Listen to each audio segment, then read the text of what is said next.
여러분, 진짜 큰일 났습니다. 제가 어제 상담을 하나 진행했는데 정말 남일 같지가 않아서 밤잠을 설쳤어요. 이제 막 결혼해서 깨꿈을 꾸어야 할 신혼부부 사연인데요. 서울 서대문에 있는 3,000세대 넘는 대단지 아파트에 전세를 구하러 갔더니 중개업소 소장님이 딱 한마디 하시더래요. 지금 전세 하나도 없어요. 대기 걸어두고 가실래요? 여러분, 3,000세대의 전세 매물이 단 한 개도 없다는 게 말이 되나요?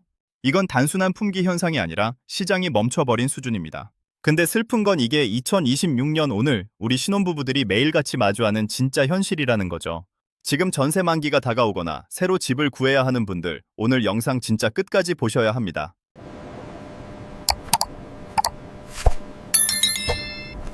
이거 그냥 넘기시면 2년 뒤에 정말 길바닥으로 나앉을 수도 있거든요. 오늘 딱 12분만 투자하세요. 제가 여러분의 소중한 보증금과 내 집 마련의 꿈 확실히 지킬 수 있게 도와드릴게요. 안녕하세요. 신혼부부의 든든한 조력자, 부동산 팩트 연구소입니다. 저도 결혼할 때 집 때문에 참 많이 울고 웃어봤습니다. 퇴근하고 집 보러 다니고 대출 이자 계산하며 한숨 쉬던 그 간절함, 누구보다 제가 잘 압니다. 요즘 뉴스만 틀면 한숨 나오는 소리뿐이죠. 전세는 씨가 말랐고 월세는 부르는 게 값이고. 도대체 우리 신혼부부들은 어디서 시작해야 할까요? 그래서 제가 오늘 김효선 위원님을 비롯한 현장의 진짜 전문가분들의 분석을 싹 다 긁어 모아서 정리해왔습니다. 2026년 전세 시장이 왜 이 모양인지 팩트체크 제대로 해보고 계약 갱신권을 쓰는 게 나을지 아니면 지금이라도 무리해서 집을 사야 할지 그 정답을 시원하게 공개하겠습니다. 남들 당황해서 발만 동동 구를 때 여러분은 오늘 영상을 통해 4년 앞을 내다보는 전략을 가져가게 되실 겁니다. 자, 첫 번째로 짚어볼 팩트. 왜 도대체 좋은 전세가 다 증발했을까요? 이유는 아주 명확합니다. 들어갈 새 집이 없기 때문이에요. 우리 신혼부부들 낡은 집보다는 깨끗한 신축에서 시작하고 싶잖아요? 그런데 지난 몇 년간 공사비는 미친 듯이 올랐고 각종 규제 때문에 아파트 짓는 속도가 확 줄어들었습니다. 입주 물량이 반토막 난 거죠. 여기에 재건축 단지들은 또 어떻고요? 조합원 지위 양도가 묶이면서 매물 자체가 꽁꽁 잠겨버렸습니다. 전세 물량의 큰 축을 담당하던 신축과 재건축 매물이 동시에 사라진 거예요. 들어오고 싶은 신혼부부 줄은 저 끝까지 서 있는데 나올 집은 한두 개뿐이니 가격이 안 오를 수가 있겠어요? 그런데 진짜 무서운 반전은 전세가 없는 게 끝이 아니라는 겁니다. 전세가 없으니까 사람들이 월세로 밀려나고 있는데 이 월세 가격이 여러분의 소중한 월급을 무섭게 갉아먹기 시작했다는 사실입니다. 에이, 월세 좀 더 내고 말지 라고 생각하셨나요? 절대 그렇게 가볍게 볼 문제가 아닙니다. 지금 월세는 단순히 오르는 수준이 아니라 폭등할 조짐을 보이고 있어요. 집주인들 입장에서도 금리가 내려가면 전세 보증금 받는 것보다 월세 받는 게 훨씬 유리하거든요. 결국 주거비 부담이 커지면 우리 신혼부부들 저축은커녕 아기 분유값 걱정부터 해야 할 상황이 올 수도 있습니다. 두 번째로 우리가 꼭 알아야 할 게 바로 전세 대출의 함정입니다. 다행히 아직은 전세 대출 규제가 매매보다는 덜해서 한도는 어느 정도 나와요.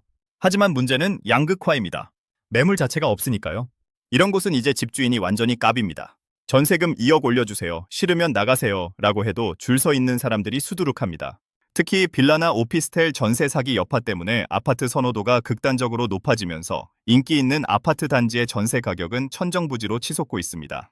살고 싶은 동네는 점점 더 멀어지고 결국 살기 싫은 동네만 남는 이런 양극화 현상이 우리 신혼부부들을 더 힘들게 하고 있습니다. 자, 그럼 여기서 가장 중요한 질문을 던져야 합니다. 집주인이 전세금 올려달라고 할 때 그냥 대출 더 받아서 2년 더 버티는 게 답일까요? 아니면 이번 기회에 아예 집을 사는 게 나을까요? 지금 여러분이 내리는 이 결정이 여러분의 10년 뒤 자산 가치를 완전히 바꿔놓을 겁니다. 자, 이제 결론과 함께 구체적인 생존 전략을 짜드릴게요.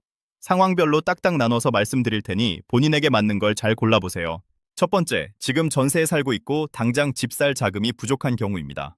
이럴 땐 무조건 집주인과 합의해서 신규 계약을 하시는 걸 강력 추천합니다. 갱신권을 쓰면 2년 뒤에 무조건 나가야 하지만 적정 수준에서 금액을 올려주고 새로 계약서를 쓰면 거주기간 4년을 확보할 수 있습니다. 왜 4년이냐고요? 2028년쯤 되면 서울의 아파트 공급이 지금보다 더 최악일 것으로 보이기 때문입니다.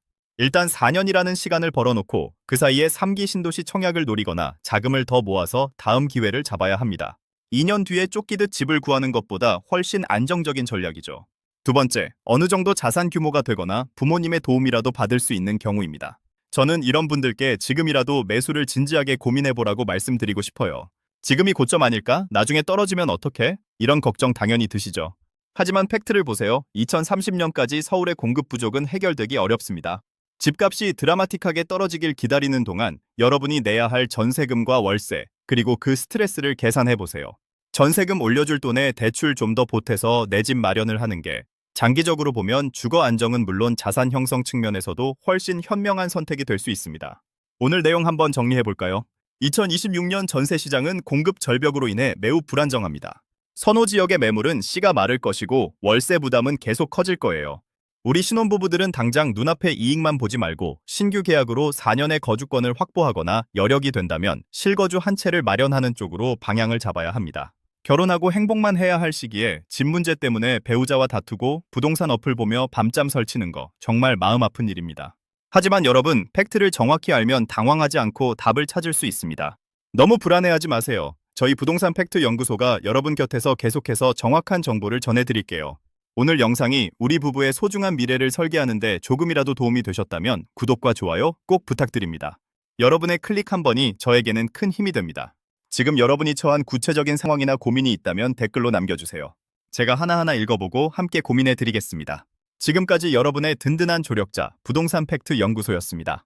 여러분, 오늘도 서로 아끼며 행복한 하루 보내세요.